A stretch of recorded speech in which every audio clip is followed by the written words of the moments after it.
guys, today we're going to do a ride along with G.I. John's, so stay tuned for more.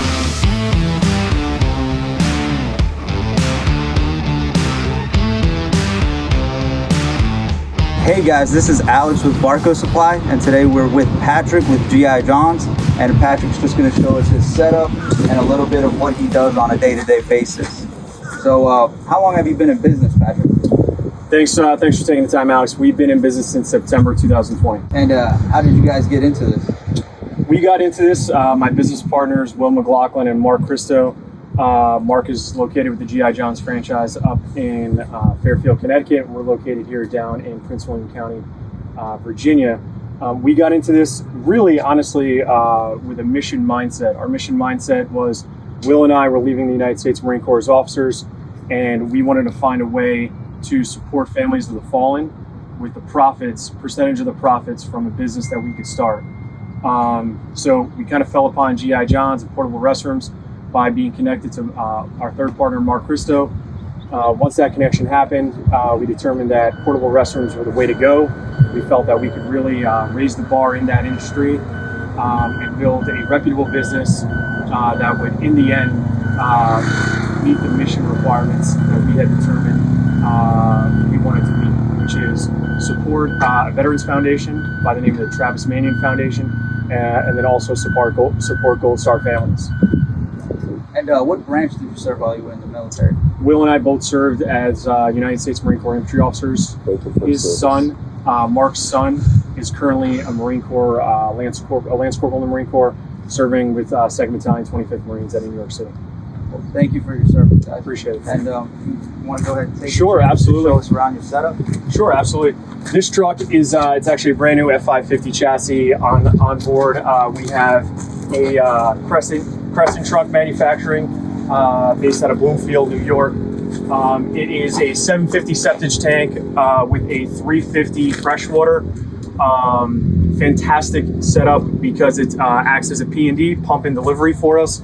So you can put 6 on the back with the tailgate drop down. You can put 2, so it's a 6+2 setup. It's saved us on multiple occasions where we've had to go out and hit a route and pump upwards of 30 to 40 toilets, but also at the same time drop up to 8 toilets, 6+2, drop up to 8 toilets. Fantastic working system with a hose reel, and we have a 30-foot hose on this side and a 50-foot on that side, which really extends our capabilities so that if we had to reach out and touch a toilet at a tough location, we're capable of doing that. And in the end, satisfying the client and keeping them happy. And what's in here? Just the system to go ahead and wash down the portable toilets there? So right here, just your average storage box. Got it. We got our cleaner in there, and we do things a little differently. We're not so concerned about the margin when we're looking at what supplies we should use to service the toilet, and again meet that mission, right, which is keep the client happy. So number one, we keep a bacterial viricide in there where we spray down all the door handles inside and outside and inside, and also the hand sanitizer dispenser inside. And then we also use you can get a look in there. We also use an odor killer, which we pay for and supply on top of everything else.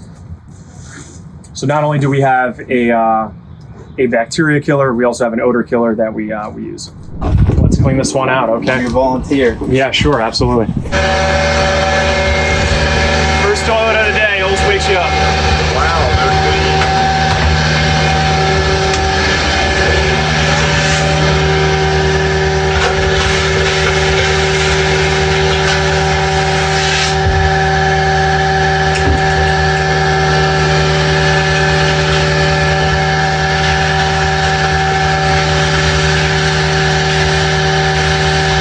Simultaneously, while I'm cleaning and pumping out the septage, I'm checking the hand sanitizer to make sure that it's full and satisfactory, and I'm also checking the toilet paper. Both toilet paper and hand sanitizer are good to go. Once I've cleaned that out,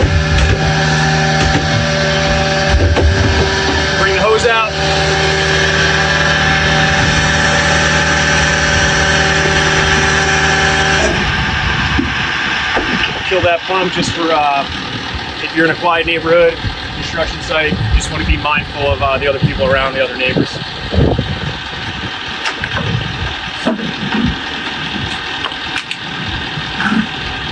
So the first thing that we'll do is we'll spray our bacterial viricide on the inside door handles and then on the outside and on the hand sanitizer. This also acts as a cleaner, so we'll spray it around the toilet and on the seat. Basically, all of the touch points inside a toilet that a patron might be touching.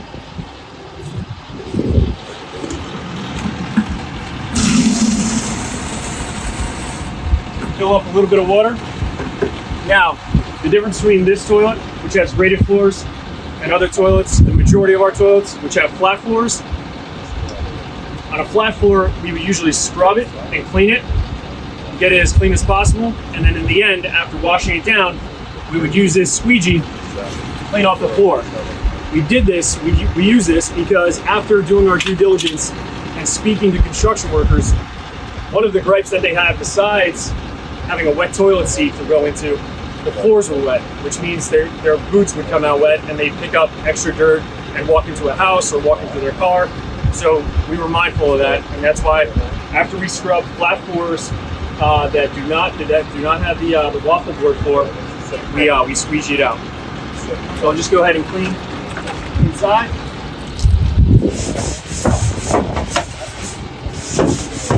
We always clean the seat. Again, another touch point, an important touch point.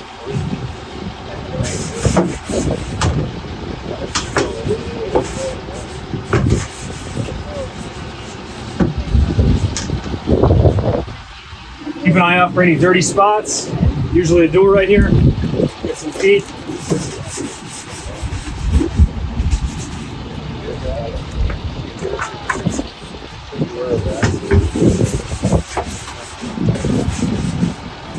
One more time. So, pour this out.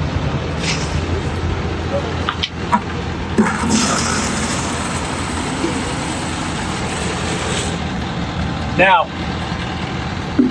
as Marines, we're used to doing something that we commonly call just adapting and overcoming, right? So on this day, our pump on our hose is actually being replaced today. So for today and throughout the day, we are actually using just a bucket of water to wash down water that the water that remains after we've scrubbed.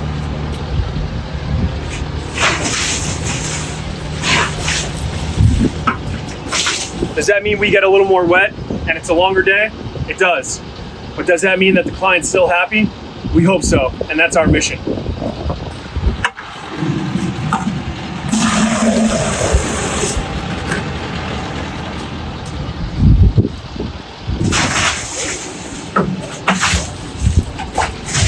You want to make sure that the toilet paper is dry. Everything's good. So, industry standard, we add in a power puck, which kills the bacteria, and it's heavily scented. Also, we supplement it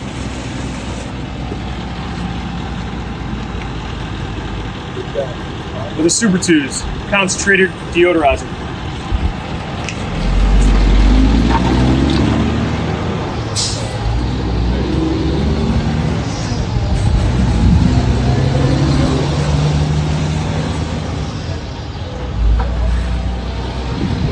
The reason that I put the power puck in there and the deodorizer instead of into the toilet is that I want it to dissolve a little bit more, so as soon as people start using the toilet, it smells good immediately.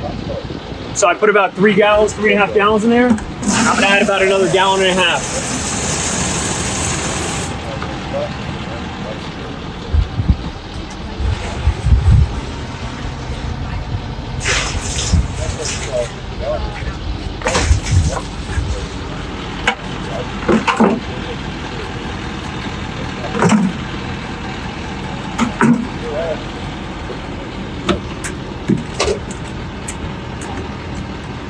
The final piece to our puzzle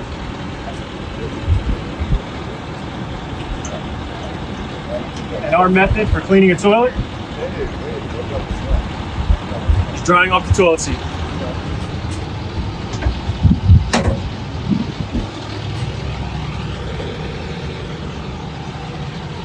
Drying off the handles. Drying off the mirror.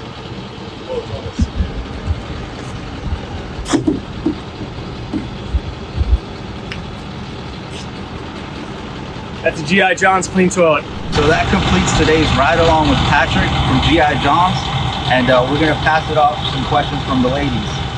Looking forward to it. Hi, Patrick. I'm Callie. I hate first dates. So I just have a few questions for you. How do you smell when you get home after work? I smell fantastic.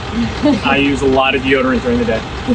Yeah, I bet those little packets that you use in that water help. That is my deodorant. So, How many girlfriends have you lost from the job? how many girlfriends have I lost from the job? So girlfriend's basically a status, and you have to go through a process to get to the status. The process, my dating process, usually ends at the first date once I tell them that I own a portable restroom company. But that's fine with me because my partners and I were focused on the mission. And if you look at www.gijohns.com and look at our second page and our mission of supporting veterans and supporting Gold Star families, to be honest with you, at this point, girlfriend's the last thing on my mind. Well, I'm looking for a man. Is there a dating app for septic guys? I think you might be onto something. All right, well, that's all I have. I'm going to bring in my friend. She's going to ask you a few questions. I hope that's okay. Okay, maybe I have better luck with her. Thank you. All right, so I just have a couple of questions to wrap things up. I'd like to know your dirtiest secret. My dirtiest secret. My dirtiest secret right now, related to this storyline, is that I'm working, and my partners are working about 100 hours, 120 hours a week, and I don't go home during the week because I'm focused on ensuring that my men are prepared for the next day, and women, and we are ready to complete the mission the next day. So my dirtiest secret is, during the week, I use a wheelchair accessible toilet that we just bought about a month ago that we've never put out on site, and I use it to shower in with the garden hose during the week. Wow, okay, that is a good one. All right, one last thing. What size clothes do you use most of the time? Most of the time, I like to work with something I'm comfortable with. I mean, listen, I'm Irish, so I just stick with the 20-footer. The 50-footer is not something I'm used to handling. And last question, what's the nastiest thing you've ever found on the job? I think on a construction site, which gets locked at the end of the day, so nobody's allowed in except for the construction workers during the day. I found 3 used condoms. Oh my god. Yeah, that was not a pleasant experience. No, I don't think so either. No. Well, thanks, Patrick. I really appreciate your time, and I hope you have a really successful business. Thank you very much, and I appreciate the time, Varco, taking the time to meet with us. And that wraps up today's segment. We're going to go ahead and link you guys' Facebook account down below. And if anybody else is interested in me doing ride-alongs with them, go ahead and comment, DM us, email us, or just contact us and reach out to us. And thanks, guys.